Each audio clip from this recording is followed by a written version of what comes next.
नमस्कार. दूरदर्शनच्या आरोग्य संपदा कार्यक्रमात आपलं मनपूर्वक स्वागत. आरोग्य संपदा या कार्यक्रमाच्या माध्यमातून आपण आरोग्यविषयी जे काही अडचणी किंवा जे काही विषय असतात त्या विषयांची मांडणी करतो आणि इथे आपल्याला तज्ज्ञ डॉक्टर येऊन मार्गदर्शन करतात, जे अत्यंत उपयुक्त माहिती इथे दिली जाते.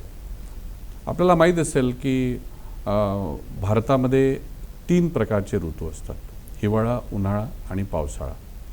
आता हा जो जेव्हा एका ऋतूतून दुसऱ्या ऋतूमध्ये जो बदल होतो, तर त्यानुसार वातावरणात देखील काही बदल होतात, ज्याची एक सामान्य जनांना आपल्याला माहिती नसते. पण बरेचदा त्याच्याशी निगडीत अनेक आजार असतात. पावसाळ्याशी निगडीत वेगळे आजार असतात, उन्हाळ्याशी निगडीत वेगळे आजार असतात, हिवाळ्याशी संबंधित वेगळे आजार असतात. तर ह्या आजारांबद्दल जर आपल्याला माहिती असली आणि त्याची नेमकी काय काळजी घ्यायची असं जर आपल्याला जसं माहिती मिळाली, तर त्याचा निश्चितपणे फायदा अनेक आजार रोखण्यात किंवा त्याचा जो एक गंभीर त्रास होऊ शकतो. काही आजार असे असतात की अगदी मृत्यूसारखे धोके त्यातून संभवतात. ती जर काळजी आपण घेतली तर मला वाटतं त्याचा आपल्याला पुष्कळ अंशी लोकांना फायदा होऊ शकतो. तर आजचा आपल्या आरोग्य संपदा या मालिकेचा विषय आहे ऋतूबद्दल काळजी आणि जागरूकता. आणि आपल्याला इथे मार्गदर्शन करायला आले आहेत डॉक्टर दीपक सेलोकार. सर, आपलं नमस्कार. खूप खूप स्वागत. नमस्कार. डॉक्टर दीपक सेलोकार हे नागपूर महापालिकेचे मुख्य वैद्यकीय अधिकारी आहेत आणि त्यांनी WHO TB कन्सल्टंट म्हणून देखील त्यांनी काम केलेलं आहे. याशिवाय याआधी वेगवेगळ्या जिल्हा परिषदेचे डिस्ट्रिक्ट हेल्थ ऑफिसर ज्याला म्हणतात, या पदावर देखील त्यांनी कामं केलेले आणि एक अत्यंत प्रदीर्घ अनुभव असलेले डॉक्टर दीपक सेलोकार आपल्याला या ऋतूबदलांशी संबंधित जे रोग आहेत त्याविषयी मार्गदर्शन करतील. सर, मला एक असा कॉमन जो प्रश्न असतो तो असा विचारायचा आहे की मुळात ऋतूबदल म्हणजे काय आणि ऋतूबदलाशी संबंधित हे आजार हा काय कनेक्ट असतो, म्हणजे काय होतं एक्झॅक्ट? ऋतूबदल म्हणजे एक वातावरणातील बदल आहे. जसं आपण उन्हाळ्याकडून पावसाळ्याकडे जातो किंवा हिवाळ्याकडून उन्हाळ्याकडे येतो, तर हा एक संक्रमण काळ आहे. आणि याच काळामध्ये जे आपल्या शरीरामध्ये पण बदल होत असतात. पण वातावरणात पण बदल पण जे होतं, ज्याच्यामध्ये टेम्परेचर बदल होत असतो, नंतर आर्द्रता वाढते, हवा चेंज होते. तर याच्यामुळे काय होतं की जे जंतू आहेत, जे विषाणू आहेत किंवा डास आहेत, हे त्यांची उत्पत्ती खूप जास्त प्रमाणात वाढते आणि त्याच्यामुळे संसर्गजन्य आजार हे या पर्टिक्युलर पिरियडमध्ये खूप जास्त वाढतात. म्हणजे जसं आता पावसाळा आता येऊ घातलेला आहे, तर या पावसाळ्याच्या याच्यामध्ये बरेचदा पाणी साचल्यामुळे डासांची उत्पत्ती होणं किंवा त्याच्यामधनं डेंग्यूसारखे आजार येतात किंवा मलेरियासारखे आजार येतात. तर याच्याशी संबंधित जे आजार आपण म्हणतो ते त्या आजारांना त्यांना काय नाव आहे एक्झॅक्टली? हे आता जसं येणारा पावसाळा काळ आहे, याला आपण पारेषण काळ असं म्हणत असतो. तर याच्यामध्ये काय होईल की पुष्कळ सारे आजाराचं प्रमाण खूप जास्त वाढेल. याचं आपण वर्गीकरण जर बघितलं तर जे संसर्गजन्य आजार आपण म्हणतो, तर सगळ्यात पहिला आहे की जलजन्य आजार आपण म्हणतो, वॉटरबॉर्न डिसीजेस. वॉटरबॉर्नमध्ये जसं डायरिया कॉमन आहे, सोबत कॉलरा पण होत असतो, सोबतच टायफॉइड आहे, कावीळ आहे, हे जलजन्य आजारामध्ये मोडतात. सोबतच दुसरा जो प्रकार आपण बघितला तर व्हेक्टर बॉर्न डिसीजेस आपण म्हणतो, म्हणजे कीटकजन्य आजार. आणि हा इम्पॉर्टंट आहे कशासाठी, तर डेंग्यू आहे, चिकनगुनिया आहे, मलेरिया आहे. व्हेक्टर बॉर्न म्हणजे जो वाहक आहे. व्हेक्टरमुळे एकाला जर मलेरिया झाला घरातल्या तर दुसऱ्याला होण्याची शक्यता नाही. तसं नाही. वाहक म्हणजे काय की जो मॉस्किटो आहे त्याच्यामुळे हे वाहन होत असते आजाराचं, म्हणून आपण त्याला व्हेक्टर बॉर्न, तो चावत असतो, दुसऱ्याला पण होतो, तर व्हेक्टर बॉर्न आपण त्याला म्हणत असतो. या व्यतिरिक्त श्वसन संस्थेचे पण आजार या काळामध्ये, पारेषण काळामध्ये खूप जास्त वाढतात. म्हणजे फ्लूचे आजार आहेत, निमोनिया आहेत, यासारखे आजार, चिकनगुनिया या प्रकारचे प्रकार हे वाढत असतात. बरं. तर याला जर आपण जसं एलॅबोरेट करायचं म्हटलं, जसं आता तुम्ही सांगितलं डायरिया आहे किंवा कावीळ आहे, टायफॉइड आहे, तर यांचे नेमके लक्षणं काय असतात? कारण बरेचदा असं आम्ही ऐकलेलं आहे की खूपदा कावीळ होऊन देखील काही लोकांची डेथ झालेली आहे. तर असं काही एक प्रायमरी लक्षणं काही कुठे दिसतात का की ज्याच्या माध्यमातून लोकांनी डॉक्टरकडे धाव घ्यायला पाहिजे? याच्यामध्ये सगळ्यात इम्पॉर्टंट जसा जलजन्य आजार ते आपण म्हणतो, तर डायरियाच आपण मुख्यतः म्हणतो, त्याला मराठीमध्ये आपण अतिसार म्हणत असतो.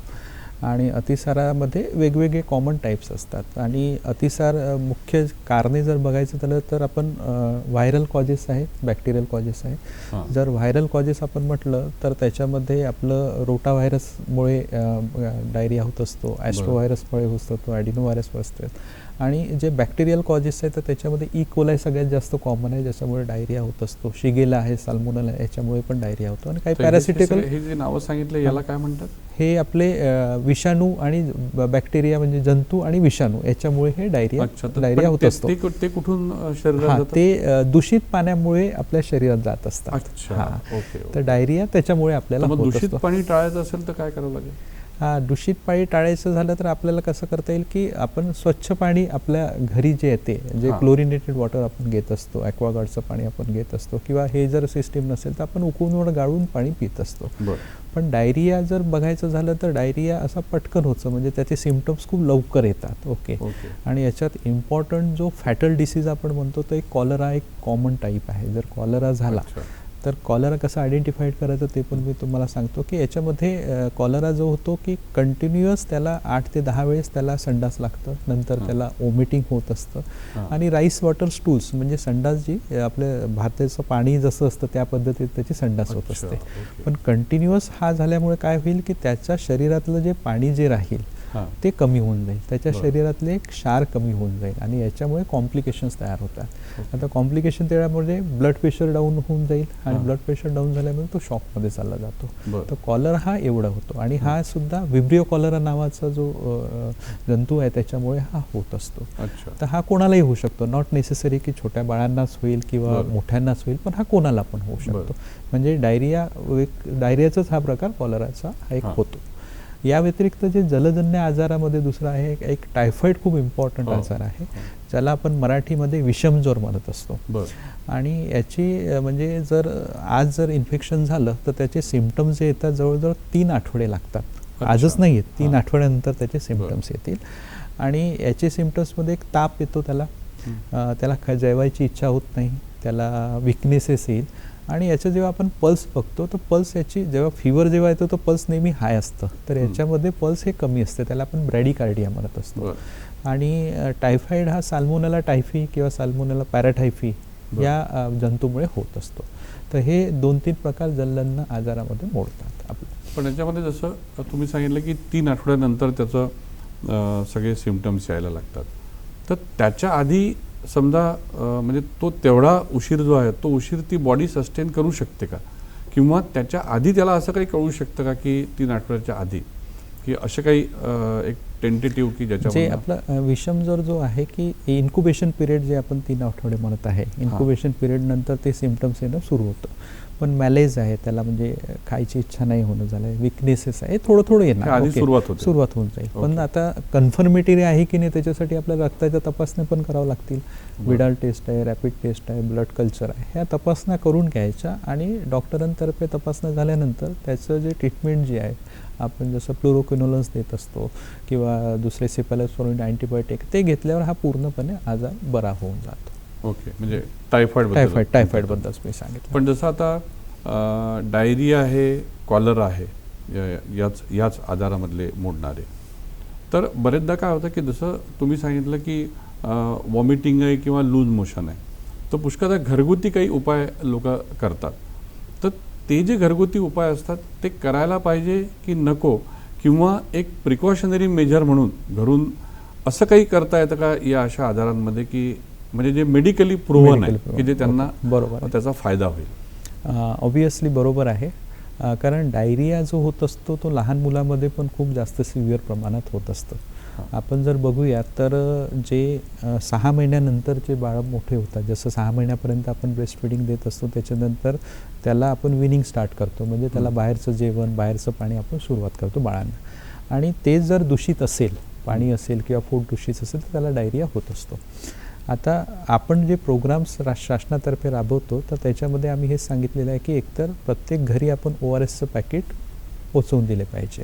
आणि जर ORS नसेल तर होममेड ORS हे आपल्याला घरीच करता येतं. त्याच्यात काहीच करायचं नाही. त्याच्यात हे काय की आपण 1 ग्लास जर पाणी घेतलं, पाणी उकळून घ्यायचं, म्हणजे ते निर्जंतुक होऊन जाईल. आणि पाणी थंड झाल्यानंतर त्याच्यामध्ये 1 चम्मच तुम्हाला साखर टाकायची आहे आणि त्यामध्येच थोडंसं चिमूटभर आपल्याला थोडंसं मीठ टाकायचं. हे जर आपण व्यवस्थित द्रावण केलं आणि थोड्या वेळाने ज्याला डायरिया झालेला आहे, म्हणजे लहान मुलं असेल किंवा मोठा माणूस असेल, त्याला जरी आपण हे होममेड जरी ORS गेलं तरी त्याचा इम्पॅक्ट खूप जास्त होतो. कारण डायरिया होत असताना काय होणार आहे की आपल्याला शरीरातलं पाणी कमी होते, शरीरातलं क्षार कमी होते. तर हे मेंटेन ठेवण्यासाठी homemade ORS is the best solution आहे आणि सायंटिफिकली प्रूव्ह पण झालेलं आहे. याच्यामुळे पुष्कळ ठिकाणी आपल्या ज्या भारतातल्या होणारे डेथ ड्यू टू डायरिया हे कमी झालेले आहे. सोबतच आपण ORSचं पॅकेट जे म्हटलं मी आत्ता की ORSचं पॅकेट WHO ने आपल्याला रिकमेंड केलेलं आहे. आम्ही UPSC मधून सगळ्यांना ते वाटप करत असतो. तर त्याच्यामध्ये NaCl आहे, KCl आहे, ग्लुकोज आहे. म्हणजे तुमचं अर्बन प्रायमरी हेल्थ सेंटरमध्ये पण अवेलेबल ठेवतो. तर तिथे ORSचे पॅकेट्स अवेलेबल असतात आणि पूर्ण आम्ही वर्षातून एक मोहीम पण घेत असतो, ज्याच्यामध्ये ORSचं पॅकेट आपण ज्यांच्या घरी लहान बाळ आहेत त्यांना डिस्ट्रीब्यूट पण करतो. याच्यामध्ये जर आपल्याला डायरिया तर कमीच होतो, पण त्याची सिव्हिरिटी पण कमी करायची असते, त्याचं ड्युरेशन पण कमी करायचं असेल तर एक झिंक म्हणून सप्लिमेंटेशन आपण सोबत देत असतो. त्याच्यामुळे डायरियाची सिव्हिरिटी पण कमी होते आणि हे पण आपलं त्याचं ड्युरेशन ऑफ डायरिया पण कमी होत असतं. तर आता जसे महापालिकेच्या अंतर्गत जी माझी माहिती आहे त्यानुसार 5 पावलीचं एक केंद्र आहे, सदरचं आहे आणि गांधीनगरचं जे आपलं इंदिरा गांधी रुग्णालय आहे आणि याच्याशिवाय आयसोलेशन हॉस्पिटल आहे. हे 4 मला वाटतं एक मोठे महापालिकेचे आणि याच्याशिवाय UPHC किती आहेत आपल्याकडे? आपल्याकडे urban primary health centre total 51 आहे, जे नॅशनल वेगवेगळ्या एरियाजमध्ये पूर्ण नागपूर शहरामध्ये प्रत्येक झोनमध्ये आहे.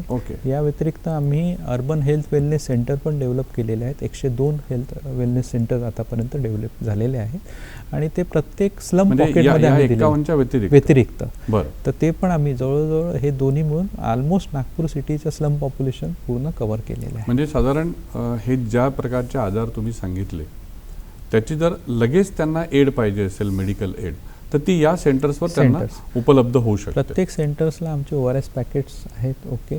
त्या अनुषंगाने लागणाऱ्या अँटीबायोटिक्स असतील, पॅरासिटामॉल्स असतील, ते सगळे अनुषंगाने टायफॉइड असेल, त्याच्यासाठी डायरिया असेल, प्रायमरी आहे. आणि आपलं एक आयसोलेशन हॉस्पिटल पण आहे, तिथे पण आम्ही ते पेशंट्स ॲडमिट करून घेतो. असं कोणाला लक्षण आढळलं तर ते तिथे जाऊन उपाययोजना करू शकतात. ओके. जसं तुम्ही एक कावीळ, जसं आता तुम्ही डायरिया सांगितलं, टायफॉइड सांगितलं, कॉलरा आहे. कावीळ थोडासा मला वाटतं काय म्हणतात एक फॅमिलियर डिसीज ज्याला आपण म्हणतो, तर तो कावीळ कसा होतो आणि म्हणजे काय त्याचं आपण कशा उपाययोजना करायला पाहिजे की तो होऊ नये? कावीळ जो एक जलजलण्या आजारामध्ये मोडतो. कावीळचे वेगवेगळे प्रकार पण आहेत आणि हिपॅटायटिस A मोस्टली हा दूषित पाणी पिल्यामुळे होतं. सोबत हिपॅटायटिस E पण आहे, तो पण दूषित पाणी पिल्यामुळे होत असतो. तर याच्यामध्ये काय आहे की आपल्याला त्या पेशंटला फिवर येईल, ओके, आणि फिवर आल्यानंतर त्याला ओमिटिंगसारखं होईल, नॉशिया होईल आणि पोटात पण दुखणं सुरू होत असतं. तर हे पण लॉंग स्टँडिंग चालतं आणि हे जर कमी करायचं झालं तर आपल्याला दूषित पाणी थोडंसं हे करावं लागेल आणि डाएट आपण चांगलं ठेवलं तर याच्यावर पण आपल्याला चांगल्या पद्धतीने उपाययोजना होऊ शकतो. डॉक्टर साहेब, थोडंसं तुम्हाला इथे थांबवतो कारण आता झाली आहे विश्रांतीची वेळ. आता घेऊया इथे छोटीशी विश्रांती. प्रेक्षको, आपण कुठेही जाऊ नका, बघत राहा आरोग्य संपदा.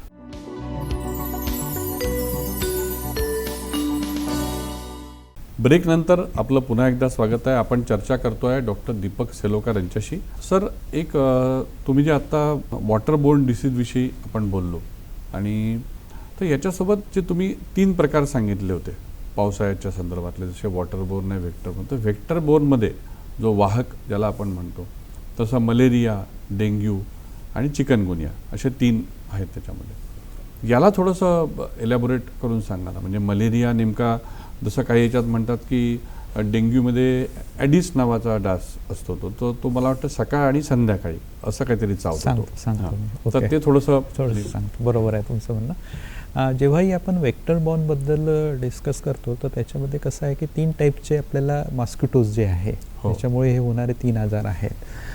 जर आपण डेंग्यूचा विचार केला तर एडिस नावाचा मॉस्किटोज आहे, त्याच्यामुळे डेंग्यू होत असतो. मलेरिया जो आहे तो ॲनोफिलसमुळे होत असतो आणि चिकनगुनिया हा एडिसमुळे होत असतो. अच्छा, तो पण एडिसमुळे. पण या व्यतिरिक्त क्युलेक्स जो आहे त्याच्यामुळे फायलेरिया होत असतो. तर तो आपण नंतर बघूया. याच्यामध्ये आता डेंग्यूबाबत जर आपण विचार केला तर डेंग्यू व्हायरस हा एक व्हायरस आहे, पण वाहक जो आहे तो मॉस्किटो आहे. म्हणजे मॉस्किटो इन्फेक्ट होईल आणि तो व्हायरस प्रत्येकाच्या शरीरामध्ये टाकेल तेव्हा त्याला तो डेंग्यू होत असतो. त्याचे जर सिम्पटम्स बघायचे झाले सर तर सिम्पटम्स हा सिव्हिअर आपल्याला फीवर येणार, कोणत्याही रुग्णाला सिव्हिअर फीवर येणार आणि सोबतच त्याला थोडंसं शरीरामध्ये दुखणं सुरू होतं आणि सगळ्यात इम्पॉर्टंट आहे रेट्रो ऑर्बिटल पेन म्हणजे डोळ्यात दुखणं आणि हेडेक, म्हणजे डोकं दुखणं आणि डोळ्यात दुखणं हे चालू होत जातं आणि हळूहळू त्याच्यावर मग रॅश येणं पण सुरू होत असतं म्हटलं. तर असे वेगवेगळे आहेत आणि याच्यामध्ये पण 2-3 आजार टाईप्स आपण म्हणतोया. क्लासिकल डेंग्यू फीवर आहे, डेंग्यू विथ शॉक सिंड्रोम आहे किंवा डेंग्यू विदाऊट शॉक सिंड्रोम, अशा पद्धतीनं ते असतात. पण याच्यात घाबरून जायचं नाही, पण त्याच्यामध्ये आपण जर लवकरच हॉस्पिटलला गेलं तर त्याचं ट्रीटमेंट, त्याचे इन्व्हेस्टिगेशन्स पटकन आपण केले, कन्फर्मेटरी डायग्नोज म्हणजे IgM ELISA आपण करून घेतलं तर कन्फर्म आहे की नाही ते आपल्याला कळतं आणि त्यानंतर आपण त्याला ट्रीटमेंट तो खाली आणतो, त्यानुसार होतं. दुसरा आजार आपण म्हटलेला आहे सर मलेरिया. मलेरिया हा खूप जुना आजार आहे आणि याचं पॉझिटिव्ह आपण वेक्टर म्हटलं तर ॲनोफिलस फिमेल जी मादी असते ॲनोफिलसची ती चावल्यानंतर मलेरिया होत असतो. पण याच्यात पण जे बघितलं तर वेगवेगळे प्रकार आहेत, पण आपल्या इंडियामध्ये बघायचं झालं तर प्लाझ्मोडियम फॅल्सीपॅरम आणि प्लाझ्मोडियम व्हायवॅक्स हे 2 इम्पॉर्टंट मलेरिया आपल्या शहरामध्ये असतात. प्लाझ्मोडियम ओव्हेल आणि प्लाझ्मोडियम मलेरी असे 4 प्रकार आहेत, पण आपल्याकडे कॉमन व्हायवॅक्स आणि फॅल्सीपॅरम आहे. आपण सगळ्यात डेंजर जर बघायचं झालं तर फॅल्सीपॅरम जो सेरेब्रल मलेरिया आपल्याला कॉज करत असतो, ब्रेन, आणि त्याच्यामुळे मृत्यू पण होत असतो. आणि तो मला माहीतच आहे की मलेरिया म्हणजे थंडी लागून ताप येत असतो आणि ते कोल्ड स्टेज, हॉट स्टेज अशा प्रकारे 2-3 दिवस त्याला आजारामध्ये ताप असतो आणि मग अनकॉन्शियसनेस होत असतं. म्हणजे मलेरियामध्ये एक सिंपल लक्षण आहे की तो थंडी वाजेल, थंडी वाजून खूप पांघरूण लागतील असं वगैरे, असा प्रकारचा तो ताप राहील. त्यानंतरचा तिसरा आजार आपण म्हटलं चिकनगुनियाचा आजार आहे. आपण आताच मागच्या 2 वर्षा अगोदर नागपूरमध्ये खूप मोठा आउटब्रेक चिकनगुनियाचा झालेला होता. तर त्याच्यामध्ये फिवर येतं, पण फिवरमध्ये ना जॉईंट्स पेन खूप सिव्हिअर होत असतात.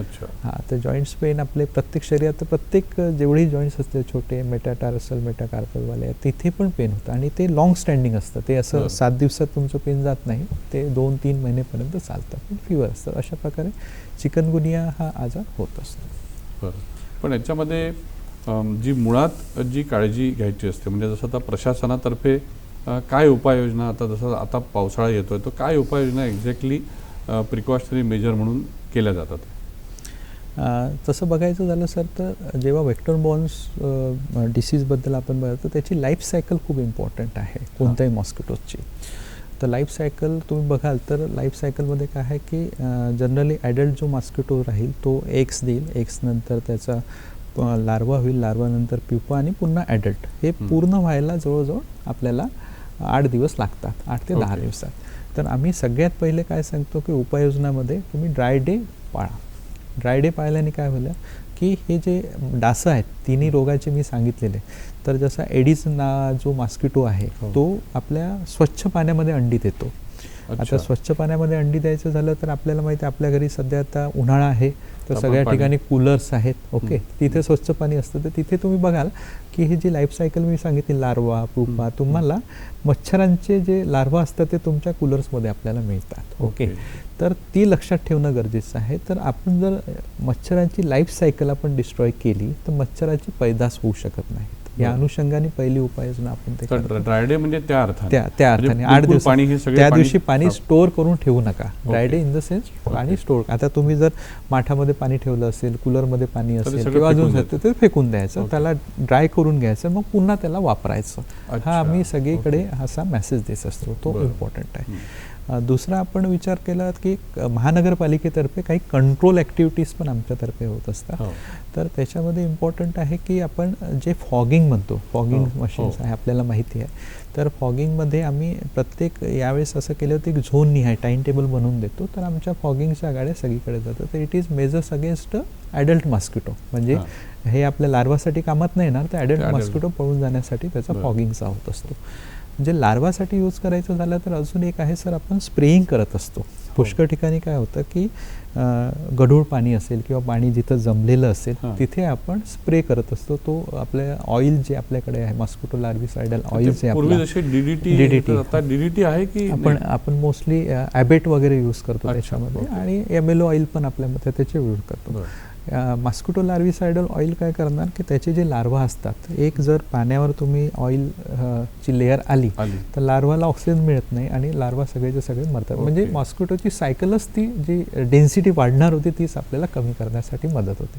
तर आम्ही स्प्रेइंग करतो, आम्ही फॉगिंग करतो, आणि या व्यतिरिक्त पण बाकी सगळ्यात इम्पॉर्टंट जी मोहीम आम्ही घेतलेली होती तर त्याच्यामध्ये आम्ही घरोघरी जाऊन, आमच्या आशा वर्कर आहेत सगळीकडे, 1100 आशा वर्कर्स आपल्या पूर्ण नागपूर शहरामध्ये आहेत. तर आणि त्यांना आम्ही प्रत्येक घरी पाठवलं की तुम्ही आयडेंटिफाईड करा की कोणत्या घरामध्ये ब्रीडिंग आहे, म्हणजे मॉस्किटोची ब्रीडिंग आहे. त्यांनी घरोघरी व्हिजिट करतात. ते मग तुमच्या घरी येतात. तर मग कुंड्यांच्या ठिकाणी कुंड्या असतात, कुंड्यांच्या खाली एक परात ठेवतो आपण, परात ठेवतो, तिथे पण पाणी जमून जाते. पावसाळ्यामध्ये काय होणार, पाऊस येणार, पाऊस आपल्या आजूबाजूला जमणार. आता तुम्ही कॉलनी बघा, पुष्कळ ठिकाणी कॉलनीमध्ये 3-4 प्लॉट्स खाली असतात, ओके, त्याचे कोणी वाली नसतात. तर मग तिथे पाणी पावसाळ्यामध्ये पाणी जमतात आणि तिथेच मच्छराची पैदास त्या स्वच्छ पाण्यामध्ये होत असतं. आणि मग आशा काय करणार, आशा तिथे आजूबाजूला सांगा इथे पाणी जमलेलं आहे, तर दुसरी महानगरपालिकेची टीम येऊन तिथे MLO ऑइल करून देतील, ते एक स्प्रेड होऊन कमी होऊन जातं. दुसरं अजून सांगता येईल की आपले ज्या आशा प्रत्येक घरी झाल्या कूलर्स बघतात, त्याच्यामध्ये काही ब्रीडिंग आहे का ते बघितलं जातं. वेगळंच असेल तर टॅबलेट्स टाकून देतात. कुठं टायर्स असतात, नारळाच्या करवंट्या असतात, काही बॉटल्स फुटलेल्या असतात. या सगळ्या ठिकाणी आपल्याला मच्छराची लार्वा मिळणार आहे. डेंजरस आहे.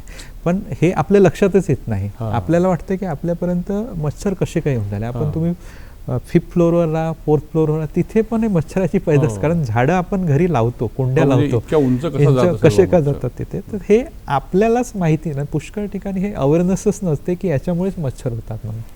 आपल्याला असं वाटतं की हे अळ्या आहेत, अळ्या म्हणून मॉस्किटो कसं बनणार, पण त्या मॉस्किटोच्या लार्वा आहेत ज्याचे भविष्यामध्ये होणारे ते मॉस्किटो आहे. आणि तेच आपल्याला कोण आहे, डेंग्यू कार्ड्स करणार, नंतर मलेरिया आहेत तुमचे, आणि चिकनगुनिया, हे वन ऑफ द रिझन्स त्याच्यामध्ये असतात. तर अशा पद्धतीनं आम्ही वेक्टर कंट्रोल करण्यासाठी खूप सारं महानगरपालिकेसाठी वेगवेगळ्या उपाययोजना सुरू आहेत. तर प्रेक्षको, इथे वेळ झाली आहे छोट्याशा विश्रांतीची. आपण डॉक्टर साहेबांकडनं हे जे उपाययोजना महापालिका करते, तर त्या उपाययोजनेचा नेमका काय परिणाम मागच्या 3-4 वर्षामध्ये झाला ते जाणून घेऊ. आपण कुठेही जाऊ नका, बघत राहा आरोग्य संपदा.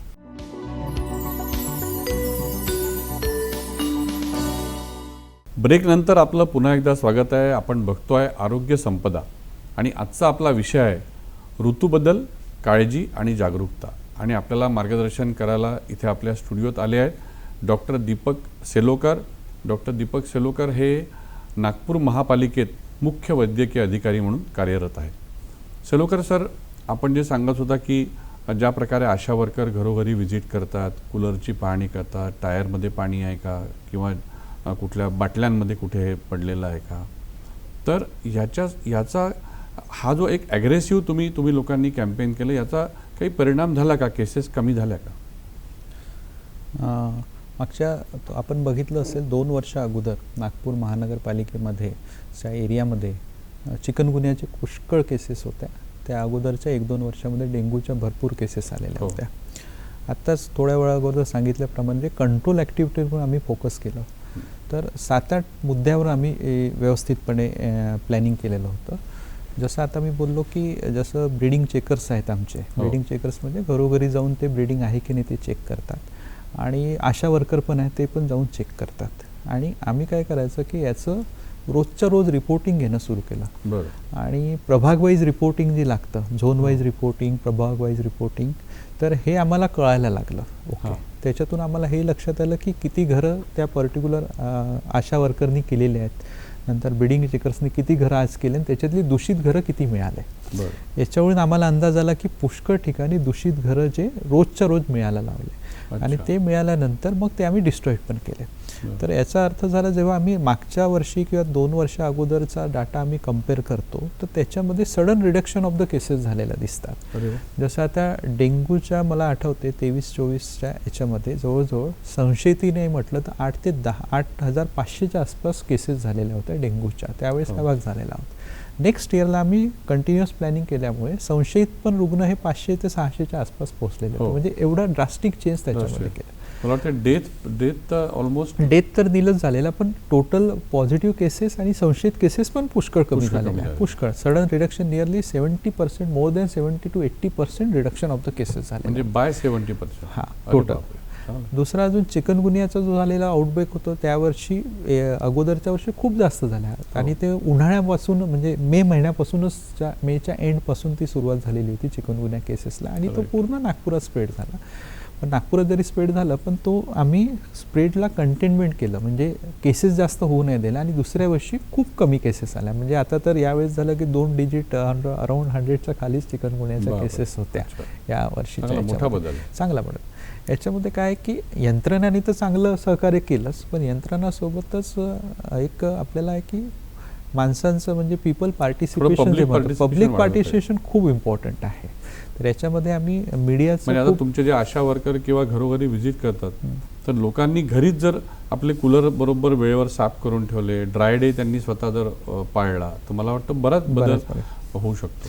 याच्यामध्ये कसं झालं सर की आम्ही एक सिंपल व्हिडिओज बनवले, म्हणजे commissioner sir, additional commissioner sir, तर हे व्हिडिओज आम्ही प्रत्येक व्हॉट्सअप ग्रुपवर टाकणं सुरू केलं एक. आणि इनिशियली जेव्हा आशा किंवा बिल्डिंग चेकर्स कोणाच्या घरी जायचं तर ते मोठ्या सोसायटीज आहेत तर ते येऊ नये ते द्यायचे, तो पण मोठा होता. मग त्या अनुषंगाने आम्ही त्यांच्याशी चर्चा करून त्यांना याला सांगायचं किंवा तेच त्यांच्या लेवलला, जसं आपण आताच बोलले की त्यांनी घरीच जर स्वच्छता राखली तर चांगला इम्पॅक्ट होईल. तर याच्यामध्ये नागरिकांचं पण आम्हाला भरपूर सहकार्य झालं.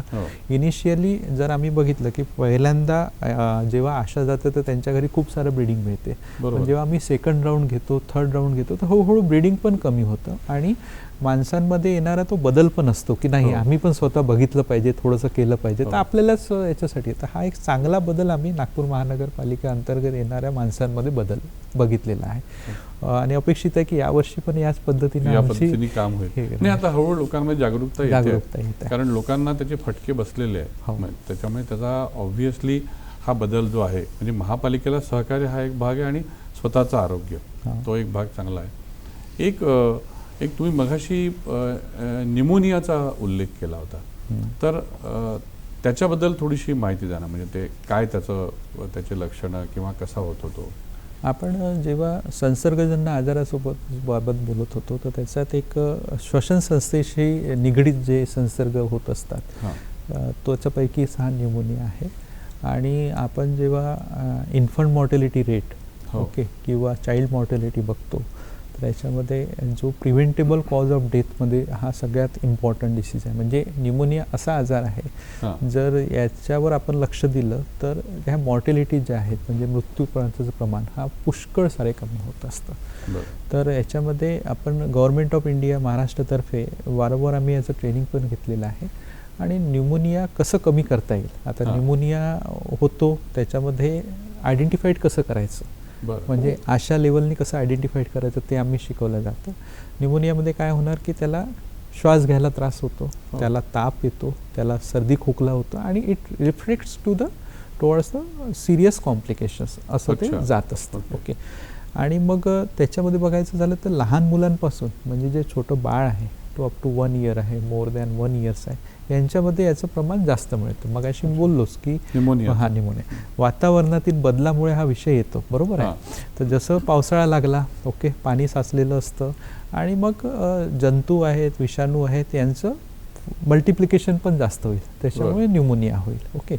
आता न्यूमोनिया झालेलाही असेल पण त्याला आयडेंटिफिकेशन जे हेल्थ वर्कर आहेत त्यांना आम्ही शिकवतो. म्हणजे त्याला श्वास घेताना त्रास होते काय का ते बघा, नंतर त्याला ताप आलेला आहे का ते बघा, त्याचं पल्स रेट जास्त वाढलेला आहे का ते बघा, त्याचं रेस्पिरेशन रेट वाढलेलं आहे का ते बघा, किंवा त्याला श्वास सोडताना हे कोणत्या रुग्णांचं बघतो आपण? हे न्यूमोनियासाठीच.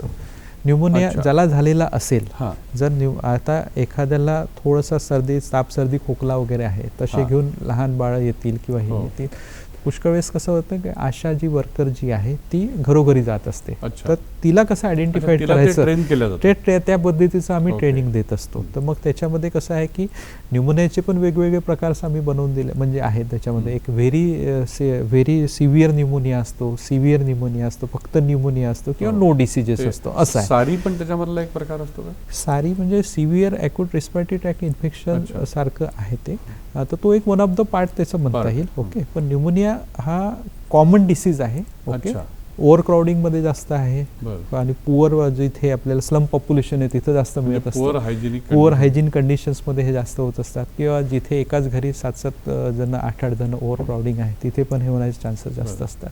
म्हणून मॉर्टेलिटी कमी करण्यासाठी आता प्रत्येक जण आपल्या डॉक्टर्सपर्यंत येणार नाही, तर आपली जी आशा वर्कर आहे किंवा हेल्थ वर्कर आहे तिने जर घरोघरी व्हिजिट करत असतील, तिला जर असं आयडेंटिफाईड केलं एखादं बाळ असेल, मग बाळ त्याला निमोनिया आहे की नाही म्हणजे तिला रेफरल करायचं आहे, तर ती काय बघणार सगळ्यात पहिले की तिला ताप आहे की नाही आहे. ताप आहे, नंतर त्याचं श्वसन रेट किती आहे ते काउंट करून ती बघून घेते, तिचं पल्स रेट किती आहे ते काउंट करून बघते, चेस्ट जी होते ती बरोबर खालीवर होती की नाही ते बघितलं जातं. तर अशामुळे बघितल्यानंतर मग त्याला आम्ही अशा तर डॉक्टर नाही आहे, मग त्याच्या रेफर करताना ते रेडमध्ये झोनमध्ये आहे की येलोमध्ये आहे की ग्रीनमध्ये आहे ते पण तिला ट्रेन केलं जातं. आणि अशा प्रकारे मग ती UPSCला येतो. तर मग UPSCला आल्यानंतर तिथे सेप्टॉन अँटीबायोटिक आहे, अजून बाकी अँटीबायोटिक्स आहे वगैरे देतो. पण याच्यामुळे असं झालं की जे आपण चाइल्ड डेथ जो आहे तो आकडा खूप कमी झाला. त्याच्यामुळे हा म्हणजे हे लोक ते जर लक्षणं आढळले आणि जे तुम्ही सांगितलं की ग्रीन एरिया रेड एरिया वगैरे वगैरे, तर ते लोक त्यांना लगेच ऍडवाइस करून आणि तुम्ही UPSCला जा. तो जो डिले होत असतो मोस्टली काय होतं ना की त्याला कोणताही म्हणजे संसर्गजन्य आधार, मी आता आपण वेक्टर बॉर्नची चर्चा केली किंवा कोणत्या याच्यामध्ये जर जेवढे तुम्ही डिले करा तेव्हा तेवढे कॉम्प्लिकेशन जास्त होतील. डिले तुम्ही फास्टमध्ये लवकरात लवकर आयडेंटिफाय म्हणजे आपण अर्ली आयडेंटिफिकेशन केलं तर त्याचा इम्पॅक्ट खूप चांगला होतो. म्हणून आम्ही लोकल डिले अवॉइड करायचं असतं. तुम्ही अत्यंत उपयुक्त माहिती देता. एक छोटासा आपल्याला इथे ब्रेक घ्यावा लागणार आहे, तर प्रेक्षक आपण कुठेही जाऊ नका, बघत राहा आरोग्य संपदा.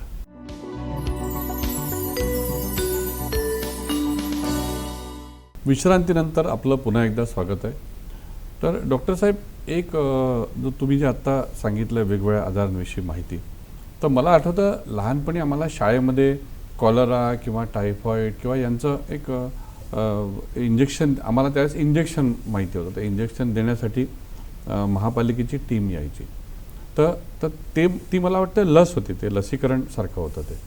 तर आताही ते हा जो इम्युनायझेशन प्रकार आहे हा सुरू आहे का, आणि तो किती इफेक्टिव्ह आहे? पूर्ण इम्युनायझेशन बघायचं झालं तर लसीकरण एक वेळापत्रकच आहे. आपले जे दवाखाने आहेत, अर्बन प्रायमरी हेल्थ सेंटर आहेत, UHWC आहे आणि बाकी ठिकाणी पण, तर आम्ही आठवड्यातून 2दा सगळीकडे हे लसीकरण सत्र घेत असतो. इम्युनायझेशन बघायचं झालं तर ह्या ज्या वॅक्सिन्स आहेत, आपण वॅक्सिन्स ह्या फ्री ऑफ कॉस्ट देतो, तो पहिला मुद्दा. आणि ह्या वॅक्सिनमुळे पुष्कळ सारे डिसीजेस होण्यापासून प्रिव्हेंट होत असतं, म्हणजे ते डिसीजेस होणारच नाही. आता जसं डिलिव्हरी झाली त्याच्यानंतर बाळाचा जन्म झाला, तर बाळाचा जन्म झाल्यानंतर सगळ्यात पहिले आपण कोणती वॅक्सिन देतो, तो ओरल पोलिओ OPV आपण देत असतो. सोबतच हेपॅटायटिस B वॅक्सिन आहे, तो पण पहिला डोस आपण जन्मताच देत असतो. हे झाल्यानंतर जो विदिन 1 महिन्याचा आत जे आहे ते आपण BCG वॅक्सिन देत असतो, म्हणजे बॅसिला कॉल्मेट गुरिन आपण म्हणतो. आणि ही वॅक्सिन जी आहे ते कोणापासून प्रोटेक्ट करणं, आपल्याला TB म्हणजे ट्युबरक्युलोसिसपासून प्रोटेक्शन करणं. म्हणजे पहिली जी वॅक्सिन आहे पोलिओपासून प्रोटेक्शन करतो बाळाला, दुसरी जी वॅक्सिन आहे HBV हेपॅटायटिस B वॅक्सिन डिसीजपासून, मगाशी आपण हेपॅटायटिस A बोललेलो होतो, पण हेपॅटायटिस B पासून प्रोटेक्शन होत असतं. आता हे झाल्यानंतर बाळ जसं जसं वाढते म्हणजे त्याचं वय वाढत जातं, तर आपण 1.5 महिन्याचा एक डोस देत असतो, 1.5 आहे, 2.5 आहे आणि 3.5 महिने. याच्यामध्ये पहिले आपण DPT देत असतो, म्हणजे ट्रिपल वॅक्सिन जी होती ती आता पेंटॅव्हॅलंट आलेली आहे. अच्छा, म्हणजे पाच प्रकारच्या आजाराचं कॉम्बिनेशन केलेलं आहे. तर डिप्थेरिया आहे, पर्टुसिस आहे, टिटॅनस आहे, हिपॅटायटिस आहे आणि हिप वॅक्सिन्स असं आहे. तर याच्यामध्ये पेंटॅव्हॅलंट वॅक्सिन आपण जर बाहेर करायचं झालं तर त्याचं जवळ 3 ते 4 हजारापर्यंतची कॉस्ट आहे. ते आपण महापालिकेतर्फे आपण ती फ्री, म्हणजे महाराष्ट्रामध्ये सगळीकडे ती फ्री आहे, सगळ्यांना फ्री आहे, सगळ्यांना फ्री. असं काही इन्कम किंवा हा काही प्रकार नाही. आता आपण ते डोस झाल्यानंतर जेव्हा 9 महिन्याचं बाळ होतं तर 9 महिन्याच्या बाळामध्ये पण आपण मिझल्स आणि रुबेला, म्हणजे मिझल्स हा पण इन्फेक्शियस डिसीज आहे ज्याच्यामुळे पण मॉर्टेलिटी खूप जास्त होत असते, आणि रुबेला हा एक आजार आहे ज्याच्यामुळे पण कॉम्प्लिकेशन होत असतात. तर 9व्या महिन्यामध्ये आपण फर्स्ट डोज ऑफ MR1 म्हणजे मिझल्स रुबेला, आणि त्याच्यानंतर 15व्या 16व्यामध्ये सेकंड डोज असा आपण देत असतो. आणि सोबतच मग त्याच्यानंतर DPTची वॅक्सिनचं बूस्टर डोज आहे, मग TT डोज आहे, हे असं इम्युनायझेशन शेड्यूल चालू असतं. इम्पॉर्टंट म्हणजे सर याच्यामध्ये असं आहे की जे वॅक्सिन्स आपण देत असतो, वॅक्सिन्सची क्वालिटी जी आहे ती खूप चांगली आहे, म्हणजे त्याचं इफेक्टिव्हनेस खूप चांगला आहे. आता तुम्ही बघाल की आम्ही पण बघतो की हे जे आजार ज्याच्यामुळे प्रिव्हेंट होत आहे त्या प्रकारचे आजारी मुलं तेवढे OPDला येणं कमी झालेले आहेत त्याच्यामुळे तो एक मुद्दा आहे. दुसरा आहे की जी वॅक्सिन येते आपण प्रॉपर कोल्ड चेन मेंटेन ठेवत असतो. वॅक्सिनची पोटेन्सी केव्हा वाढते, जर त्याला एक्झॅक्टली टेम्परेचरमध्ये ठेवलं तर ते मेंटेन ठेवलं तर मेंटेन होतं. ती सिस्टीम गव्हर्नमेंट सेटअपमध्ये खूप चांगल्या पद्धतीने केलेली आहे.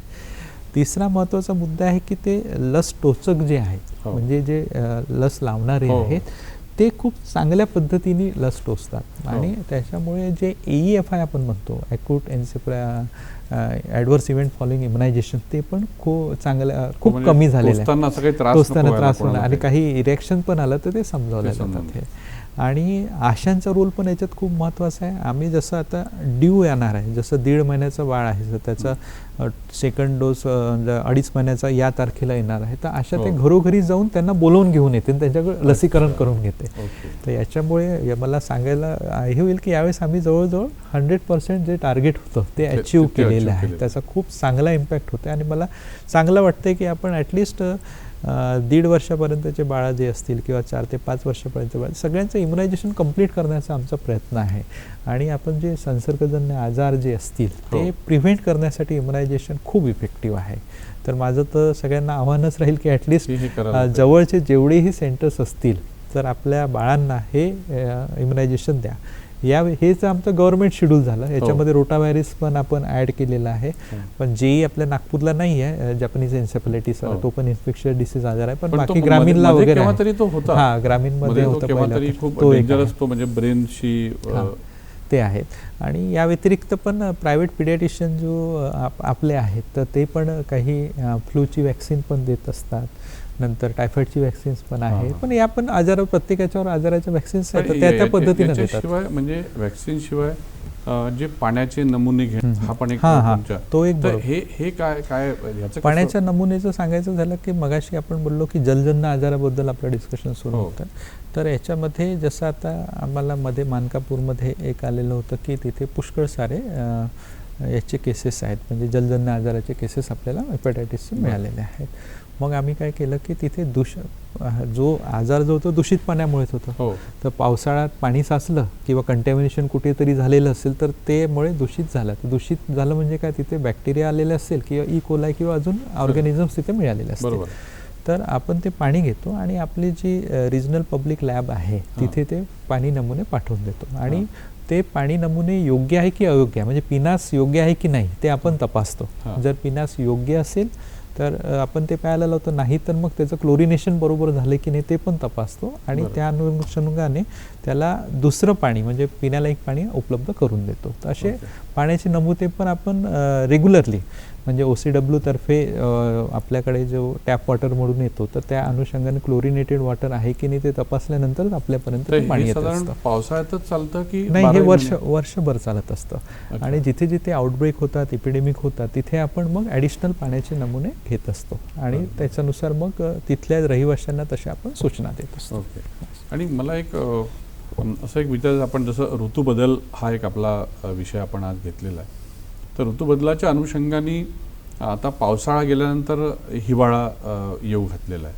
हिवाळ्याचे साधारण एक ढोबळमानाने असे कोणते आजार आपण गृहीत धरू की ज्याचा लोकांवर म्हणजे गंभीर परिणाम होऊ शकतो किंवा त्याची काय काळजी घ्यायला पाहिजे? हिवाळ्याचं बघायचं झालं तर सर आपले जसं पावसाळ्यातले हे सगळे आजार जे संसर्गजन्य आजार जे आहे त्याच्यातलेही जसं फ्लू आहे तो राहतोच कंटिन्युअसली, म्हणजे सर्दी खोकला पद्धतीनं कंटिन्युअस हिवाळ्यामध्ये चालूच असतो. काही ठिकाणी स्किन डिसऑर्डर्स वगैरे टाईपली होऊ शकतात, ते एक जास्त आहे. किंवा अजून आपले जे vector born diseases, swine flu जो आलेला आहे तो पण हिवाळ्याशी निगडीत आहे का? तो आपला मोस्टली पावसाळा आणि हिवाळा. आता थोडंसं असं नाही राहिलं की पावसाळ्यातच होईल म्हणून, पावसाळा आणि हिवाळ्यात पण होत असतं. आता बर्ड फ्लू आपण बघितलं तर तो पण डिसेंबर आणि याच्यामध्येच आलेला होता.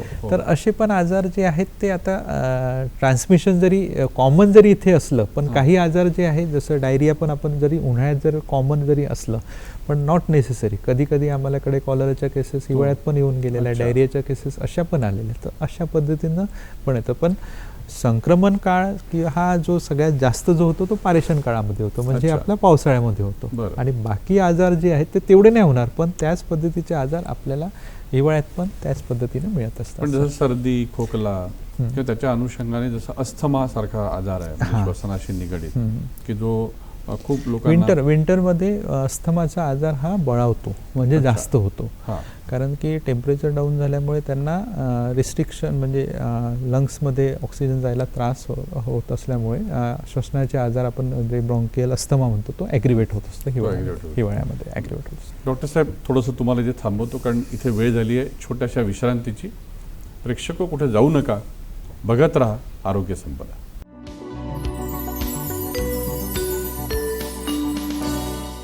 ब्रेक नंतर आपलं पुन्हा एकदा स्वागत आहे. आपण चर्चा करतोय डॉक्टर दीपक सेलोकर यांच्याशी. डॉक्टर साहेब, जे आत्ता तुम्ही सांगितलं आपण पावसाळ्यांच्या रोगांचं हे केलं किंवा हिवाळ्यात होणारे जे रोग आहेत प्रामुख्याने, याच्यामध्ये जे खाणं पिणं आहे किंवा व्यायाम आहे म्हणजे एक लाईफस्टाईल आहे किंवा जसं आता पावसाळ्यात तुम्ही सांगितलं की पावसाळ्यात बरेचदा काही ठिकाणी पाणी साचलं, आपण घरातलं पाणी तर साफ करतो पण रस्त्यांवर आज बांधकाम भरपूर प्रमाणात असतं, ते पाणी साचलेलं असतं, तेथेच बाजूला काही हातठेले असतात आणि मग मुलं किंवा सगळ्याच वयोगटातले लोक तिथे जाऊन काहीतरी पाणीपुरी हे ते वगैरे सगळं खातात. तर हे कितपत योग्य आहे आणि याचा काय गंभीर परिणाम होऊ शकतो? बरोबर आहे. पावसाळ्यामध्ये फूडबॉर्न डिसीजेस आपण जे म्हणतो ते खूप वाढतात. मग अशी मी टायफॉईडचं तुम्हाला सांगितलेलं होतं. तुम्हाला एक म्हणून सांगतो, टायफॉईड मेरी नावाची एक ही होती, लेडी होती जी कुक होती आणि तिने पूर्ण तिच्या लाईफमध्ये जवळजवळ 1300 रुग्ण दिलेले होते टायफॉईडचे. 1300 रुग्ण म्हणजे ती कॅरियर होती, तिला सिम्पटम्स काहीच नाही राहायचे. तिचं काय नाव होतं? टायफॉईड मेरी आम्ही म्हणतो. टायफॉईड मेरी. तर तिला ती कुक होती, म्हणजे प्रत्येक ठिकाणी या ठिकाणून त्या ठिकाणी ती कुकिंग करायची आणि ती कॅरियर म्हणजे कॅरियर कोणाला म्हणतो टायफॉईडचं कॅरियर की त्याला सिम्पटम्स काहीच नसतात. ओके, पण ती तिच्या स्टूल्समधून तिच्या संडासमधून ती इन्फेक्शन सगळीकडे देऊ शकते, म्हणजे टायफॉईड बॅसिला सगळीकडे पसरला. तर याच्यावरून लक्षात येतं की समाजामध्ये कॅरियर्स पण आहेत, केसेस पण आहेत आणि इट इज फूड पॉयझनिंग पण होण्याचे चान्सेस पण भरपूर असतात. तर जे आपण फूड खातो ओके आणि बाहेरच्या हातठेल्यावरचे जे फूड जे आहेत ते फ्लाईज असतात तिथे आणि ते दूषितच असतात. तर जनरली तर कोणी खाऊ नये एक. आणि दुसरं पण आपल्या इथे घरी किंवा हे तर फूड हायजीन, फूड सॅनिटेशन हे मेंटेन ठेवणं खूप गरजेचं आहे. म्हणजे असं म्हणतात की आमच्या बुक्समध्ये पण तेच आहे की जेव्हा तुम्ही बनवलेलं त्याच दिवशी ते खाऊन टाका एक. आणि ड्युरेशन जो असतो म्हणजे बनवण्याचं ड्युरेशन आणि जेवणाचं ड्युरेशन याचं पण डिस्टन्स जास्त ठेवून, म्हणजे टायमिंग ड्युरेशन खूप लॉंग ठेवू नका, म्हणजे आता बनवलं तर त्याच वेळेस खाणं अपेक्षित आहे. तिसरा अजून इम्पॉर्टंट पॉईंट आहे तो की जे युटेन्सिल्स तुम्ही यूज करता संध्याकाळी अवॉइड करायचं, अवॉइड करायचं ते त्याच दिवशी करून घ्यायचं. आता रेफ्रिजरेटर आहे आपण वापरतोच, पण जेवढं अवॉइड करता येईल तेवढं करायचं. आणि जे युटेन्सिल्स आहे युटेन्सिल्स नेहमी स्वच्छ ठेवायचे एक. आणि आपल्याला माहिती नाही, जसं आपण बोललो की जे हातठेले आहेत तिथला तो टायफॉईड मेरी तर नाही माहिती नाही आपल्याला, त्याचं हायजीन आपल्याला माहिती नाही. तर जनरली पावसाळ्यामध्ये ह्या सगळ्या गोष्टी, कारण ते दूषित अन्न असतं आणि ते अवॉइड करणंच चांगलं असतं, नाही तर मग तेच फूडबॉर्न डिसीजेस होणार, नॉशिया होणार, डायरिया होणार, ह्या केसेस आपल्याला वाढत जातात. तर त्याच्याकडे सगळ्यांनी लक्ष ठेवणं गरजेचं आहे. ओके, म्हणजे समजा आता नाहीच बा, लोक गेलेच बा खायला, तर ते जे हातठेलेवाले जे व्यवसाय करणारे आहे त्यांच्यासाठी काही मार्गदर्शक तत्व असतात का, त्याच्यावर काही NMC ऍक्शन नाही? त्याच्यावर ती यंत्रणा जी आहे ती दुसरी आहे, ती महानगरपालिकेच्या याच्यामधले नाही. अच्छा. जे फूड अँड ड्रग जे डिपार्टमेंट आहे त्याच्यातर्फे त्यांची तपासणी किंवा फूड चॅनल्स वगैरे ते करत असतात. त्याचा डायरेक्ट महापालिकेशी तेवढं करतात. फक्त तरी पण सगळ्यांना सूचना तीच राहील की येणाऱ्या पारेषण काळामध्ये हे जे बाहेरचं जे अन्न आहे ते खाणं अवॉइड करावं. ओके. आणि सर, काही तुमचे जे वेगवेगळे अभियान असतात, आरोग्य अभियान, तर त्या आरोग्य अभियानाची माहिती द्या ना, जे तुमचे काही म्हणजे एक्झॅक्टली पावसाळ्याच्या रोगांशी किंवा अशा नाही, पण इतर तुमचे व्हॅक्सिनेशनचे किंवा काही. आता सद्यस्थितीमध्ये आमचं HPV वॅक्सिनचं हे मोहीम सुरू आहे. म्हणजे ह्युमन पॅपिलोमा व्हायरस आहे जो प्रिव्हेंट म्हणजे सर्वायकल कॅन्सर म्हणजे स्त्रियांमधला जो cervical cancer one of the cause आहे ते प्रिव्हेंट करण्यासाठीची वॅक्सिन आहे. आपल्या सर्व अर्बन प्रायमरी हेल्थ सेंटरमध्ये ही वॅक्सिन देण्यात येत आहे. कोणत्या वयोगटातल्या मुली? हा स्पेसिफिकली सध्या तरी महाराष्ट्र गव्हर्नमेंटने आपल्याला 14वा वर्ष जो 14 वर्ष कंप्लीट झालेले आहेत त्याच मुलींसाठी आहे. मुलींसाठी आहे 14 वर्ष कंप्लीट. ते 13 वर्षाला आम्हाला देता येणार नाही, 12 वर्षाला देता येणार नाही, 14 वर्ष कंप्लीट. आणि 15 वर्ष व्हायचं अगोदर फक्त 15 वर्ष कंप्लीट, म्हणजे 14 वर्ष जे कंप्लीट झालं त्यांनाच द्यायचं आहे सध्या. 14 वर्ष कंप्लीट झालं. मग 14 ते किती पर्यंत असं नाही, 15 वर्ष कंप्लीट नको ते पण म्हटलेलं आहे. पण ते आपला जसं आता 3-4 महिने झाल्यानंतर पुन्हा सगळ्यांना आम्ही देणार असं सध्या सूचना आहेत, त्या पद्धतीने देऊ. दुसरी मोहीम पल्स पोलिओ मोहीम असते. मागच्या 2 वर्षापासून राऊंड नव्हता झाला, तर येत्या जून महिन्यामध्ये तो राऊंड होईल. तर 0 to 5 वर्ष म्हणजे जे जन्मतात बाळ आहेत 5 वर्षापर्यंत हा पल्स पोलिओ अभियानांतर्गत सगळ्यांना आम्ही पल्स पोलिओचा ड्रॉप पाजणार आहोत. आणि इररेस्पेक्टिव्ह ऑफ त्यांनी पहिले वॅक्सिन घेतलं असो नसो सगळ्यांना आपल्याला ती द्यायची आहे. तर ह्या 2 इम्पॉर्टंट मोहीम आता लवकरच सुरू होणार आहे. तर त्या अनुषंगाने जे याचे लाभार्थी असतील त्या सगळ्यांनी हे वॅक्सिन घ्यावं अशी माझे आव्हान राहील. पण हे मला नेहमी 0 to 5 हा कन्सेप्ट लक्षात नाही येत. म्हणजे 5 वर्षापर्यंत असं नाही म्हणतायत का? म्हणजे 0 to 5 इयर 0 to 5 म्हणजे 5 वर्षापर्यंत असं आम्ही म्हणतो 0 to 5 इयर. तर या 2 मोहिमा तुमच्या जनजागृतीच्या सध्या सुरू आहेत. आणि याच्याशिवाय वेगवेगळं मला वाटतं अभियान, जसं वर्ल्ड हेल्थ डे आहे किंवा वर्ल्ड हे आहेत तुमचा कोणता वर्ल्ड TB डे असतो, वर्ल्ड हेल्थ डे आहे, तर हे सगळं सुरूच आहे. जसं आपलं 24 मार्चला आमचा वर्ल्ड TB डे आपण करतो, 7 एप्रिलला आपला वर्ल्ड हेल्थ डे आपण साजरा करतो. आता येणारा 21 जूनला आपण वर्ल्ड योगा डे आपण साजरा करणार आहोत. तर दर महिन्याला आमचे योगा हे चालूच असतात. आणि या अनुषंगाने आम्ही त्या जेवढीही माहिती असेल त्या रिलेटेड ती सगळी समाजापर्यंत पोहोचवण्याचा आमचा प्रयत्न असतो. धन्यवाद डॉक्टर साहेब, आपण इथे आलात आणि आम्हाला मार्गदर्शन केलं. आमच्या प्रेक्षकांना अत्यंत उद्बोधक माहिती आपण दिली, त्याबद्दल मी आपलं नागपूर दूरदर्शनतर्फे मनपूर्वक आभार मानतो. धन्यवाद.